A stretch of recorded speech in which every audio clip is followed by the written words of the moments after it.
So in this week's episode of Volume Continuity, we're back with a slightly lower opening theme than the last time. At this point, I have to find out once and for all if I'm crazy or not.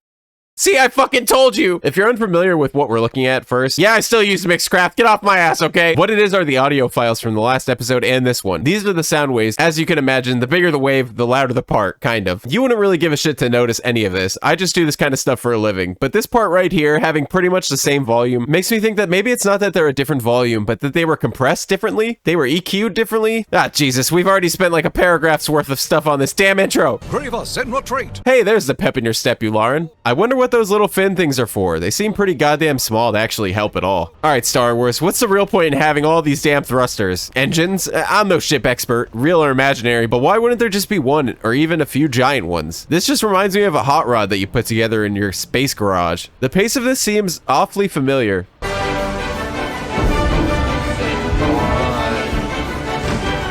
A fun random fact, we see this shot in the last episode. He's lost a primary shield and stabilizers. Ah, this animation is so robotic. Plo Koon's nails kind of creep me out. It reminds me of those guys that have all their nails cut besides one obnoxiously long fingernail somewhere.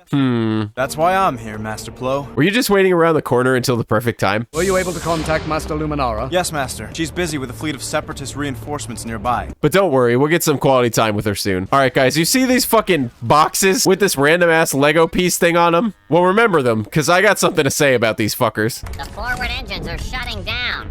Impossible! That's impossible! The hyperdrive must be damaged. Target the bridge. Maximum firepower. It has not sustained extensive damage. I have arranged a trap which will give you an advantage over the Jedi. That is unnecessary. Do not compound your failure this day by allowing our prize warship to fall. Nice to see him acknowledge the past episodes this time instead of that weird vote of confidence in the last one. Honestly though, how did he think he'd get away on his own though? They will never capture me or this ship. I guess that's actually half true. Heading towards you is a very important galactic senator. With her as your hostage, they will call off their attack. You know, it's interesting that Palpatine and Dooku kind of try to get Padme killed, like, a lot. You have to imagine that both of them at this point, Palps for sure, knows that Anakin at least has the hots for Padme and took part in the visions of her dying and possibly his mom. So then why do they constantly set her up to die in this show? Palpatine sends a man who sends a man who sends a shapeshifter who sends a robot who sends bugs to go kill Padme. Like, if she dies, yeah, Anakin might still turn dark, but what? Are you gonna swoop in, like, right when she's dead to coax him? What motivation at that point is there? If anything, I guarantee he goes apeshit on Palpatine if he ever found out that way. Are you sure the information from Chancellor Palpatine is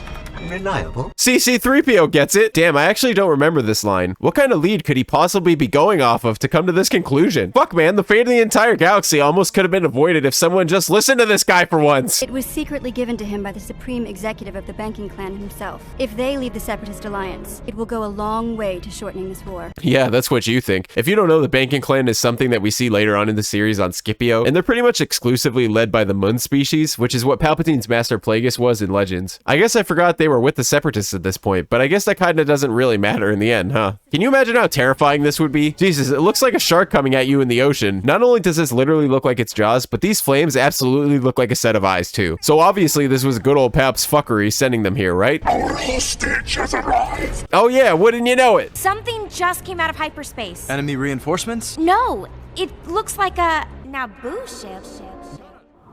Hold up. Something random I noticed is that the controls on some of the Naboo ships change up the colors. Like here we have yellow. In the Phantom Menace, we see a red lit screen in one of the ships. And in the Naboo starfighter Anakin uses, they're like yellow or red until he turns autopilot off and it becomes blue. And in the Mandalorian, or holy shit, I mean the Book of Boba Fett, we see it as blue in there too. And yeah, I guess they're all different models, but I don't know. It's just an observation. This is Senator Amidala. Padme? You can kind of see the reactions to hearing Anakin say Padme instead of Senator Amidala. Like if this were Senator Organa, he probably wouldn't say Bail, and I think deep down even Obi-Wan knows that. Ahsoka just genuinely seems surprised, but she spent some quality time with Padme later on, and I'm pretty sure she gets it too. I'm being pulled inside the droid cruiser by a tractor beam. This is a shield, right? Is this an animation error? Do shields open with this like circle in the middle ever, or is this just the lighting on the inside? Continue your attack. You must destroy destroy this monstrous ship. Padme is another highlight of the show for me. The writing team and the voice actress really did her character justice from the movies. We see Leia as such a badass and a self-sufficient woman, and Padme had a couple moments in the movies, but I always got so many damsel in distress vibes. Not this show, buddy. She kicks ass, takes names, and damn if she isn't on some Leia shit. Honestly, what the hell is this reaction? You know what this reminds me of? I love you Lauren's eye movements too, like, yo, you good, bro? Order our ships to stop firing. They all look surprised, but you're full of shit if you're gonna tell me they all want to make that call too. Maybe with less of a twinkle in their eye, though. The Republic cruisers have halted their attack. Jedi are so predictable. Jedi are so predictable. Alright, so through the years when I talk to people about this arc, they mention the stupid trains. I think they're fucking dope. This ship is absolutely massive. Are you telling me you want to walk to the other side? Wait for things to get there in like 40 minutes? Of course it works, man! This ship must be returned to Count Dooku intact. That reverb in this hallway was a nice fucking touch. Good job for once, sound team. I'm kidding. I lived in New York City for a while, so I just love the subway vibes. Maybe not the lack of railing Palpatine seems to prefer, but, you know. But that fucking conductor voice. Railjack departing. Railjack departing. Oh my god, I love that shit for some reason. Where do you think you're going? Somebody has to save her skin. Somebody has to save our skins. I thought you might say that. Padme's clothes in the series usually give off major Lara Croft vibes from Tomb Raider. As far as futuristic shit goes, ever since The Phantom Menace, I've always loved the idea of this kind of electrical charge acting as a chain pulling things. I don't know why. Mind the gap. Mind the gap. God, I fucking love it. I bet the guys recording this had a lot of fun that day. The engines are set to destroy themselves. Get out of my way. Hey, that's just rude. Rest in peace to the only droid with balls enough to call out Grievous's rudeness. I absolutely love the nod of approval this other droid gives him. Like, you know what, bro? You're right. We need a promotion. I love the different colors these, what I assume firefighter droids have. Damn, the animation on Obi-Wan's hair really looks funny here. Like, how thick is your comb, bro? I don't have a backup yet, but I do have a plan for getting on that ship. Really? We'll sneak in behind them and dock at the emergency airlock. That's your plan? Just fly there, land, hope they don't spot us, and walk in the door? Basically. Oh, brilliant. Let's get going. I do love this interaction between them, though. The voice actors do such a good job at selling their camaraderie in the show. You know, they really kind of went out of their way to shade them cheeks like that, Padme. I think I hear battle droids. If I can just get this comm panel working. I'm afraid I was right. What the fuck? Where'd she go? Is Padme force sensitive too? Is that why Luke is so overpowered? Major props to my boy Robin for picking this out, but doesn't the back of Grievous look like some kind of Mandalorian helmet? Subtlety has never been one of your strong points, Anakin. Everything I know, I learned from you, Master. Oh, if only that were true. What was that? What? Didn't you hear it? It sounded like a ship docking at one of the emergency airlocks. Your circuits are loose. I love how when he says his circuits are loose, you can see him like, oh shit, are they? Also, I get they probably have some kind of audio detection, but do they think of that as hearing too? Alright guys, get a good look at this room, because we're absolutely gonna see it reused a lot. Do not want to be spotted. Ah, I knew it! It's them! Oh no. Seriously, I get this is a show, but how complex is their damn thinking anyway? Another bold strategy by Skywalker. Bold strategy, Cotton. Let's see if it pays off for him. Padme, Where are you? On the lower levels, droids are everywhere. Obi-Wan and I are on board too. What are you doing here? We came to get you off this ship. Monitor all internal communications. I don't see her, Anakin. She's here, Master. I sense it. Like, this should be a dead giveaway for Obi-Wan. He's technically had more Jedi training and has known Padme, what, just as long, if not longer. He's probably late again. We do have company of another sort. Should I start some tea? I always love this superhero-ass jump with the heroic music in the background. Look, Jedi! Fire! Oh, wait! Some of the droids on this ship are too smart for their own good, man. I knew that was a bad idea. Poor C-3PO. Padme, you were there in episode 2. You should be mindful of his trauma. This is a really small detail, but if you cross-reference these paint markings on either side of this thing, they're the same paint job mirrored. Things like that go unnoticed a lot, but they probably save the animation team loads of fucking time in the end. Jump to me! I'll use the Force! I've got you! Nice catch! Nice catch, but I saw them hands, boy. Oh, the things you do to get me alone. Stop talking. What is going on? That's not good. Anakin, I got separated from your droid. 3PO. Obi-Wan with yet another cock block. Also, I get that Anakin built C-3PO, but doesn't he kind of just live with Padme now? We'll meet you back at the Twilight. The Twilight is actually the name of Anakin's Corellian light freighter him and Obi-Wan pulled up in. And I wouldn't have known that if I didn't just Google it. I'll make certain that the hyperdrive stays offline. We'll see about that, Jedi. R2, I need you to help me find 3PO. He's on the railjet. I know. I know. Anyone else always want to know the intended dialogue for R2 and I guess Chewie? There's a clip of a scene in Empire with the actual dialogue for Chewie and it's fucking hilarious. All right, don't lose your temper. I'll come right back and give you a hand. We good. Make my report. Tell them we're leaving it. All right.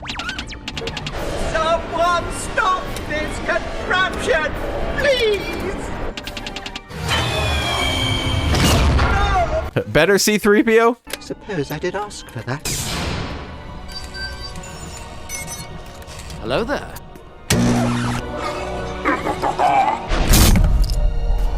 Hello there. They run. Also, keeping up with the whole Anakin hasn't met Grievous continuity. Good job, Star Wars. So the physics behind this always bothered me. Why is it when Obi-Wan force pushes them, their shield goes down? I get that these are a lot lighter than, well, these, but that seems like a pretty damn big design flaw. I love this fucking nah, fam. That was impressive. I will deal with this Jedi myself.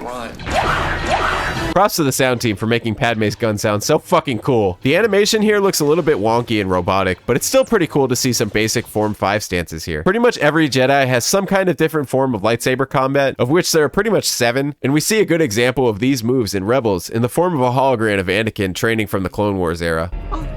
D2, oh my, you are a sight for short circuits. Now that's a line I want to hear repeated. That shit sounds so much better than Dank Ferrick. Is the hyperdrive repaired yet? It's almost done. I'll give him the good news. Hold up. Anakin! I say yes! I'm gonna hotwire the ship. Give Grievous a little surprise. I wonder what that could be. I'll clean up the droids then. We need to give him more time. I'm not sure we can. Can you imagine if they just straight up sacrificed Obi-Wan, Anakin, and Padme? Maybe I take back what I said in the beginning of the video about them not blowing Padme up.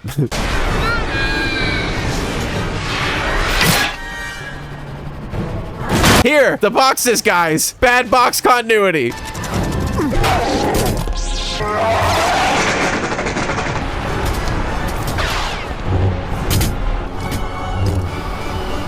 This has honestly got to be one of the most anticlimactic fights in the Clone Wars. I guess repairs are finished. Prepare to charge up the hyperdrive. Circles!